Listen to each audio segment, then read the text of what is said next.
Hello শিক্ষার্থী বন্ধুরা, bright career correspondence college and coaching সেন্টারের পক্ষ থেকে দ্বিতীয় পর্যায়ক্রমিক মূল্যায়নের নবম শ্রেণী বাংলার সিলেবাস তোমাদের সামনে দেওয়া হলো। নবম শ্রেণী বাংলা দ্বিতীয় পর্যায়ক্রমিক মূল্যায়ন মনে রাখতে হবে 40 মার্কের পরীক্ষা হবে। সেখানে সাহিত্য সঞ্চয়ন থেকে নব নব সৃষ্টি, আকাশের সাতটি তারা, চিঠি, আবহমান, রাধারানী এবং প্রফেসর শঙ্কুর ডায়েরি থেকে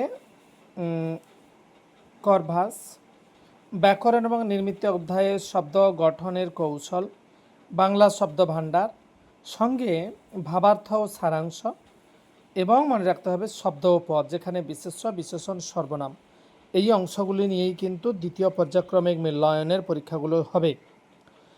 এটা মনে রাখতে হবে আমাদের পশ্চিমবঙ্গ মধ্যশিক্ষা পর্ষদ অনুমোদিত সিলেবাস। এটা দ্বিতীয় পর্যায়ক্রমিক মূল্যায়নের জন্যই এই অংশগুলি রয়েছে। ধন্যবাদ সবাইকে।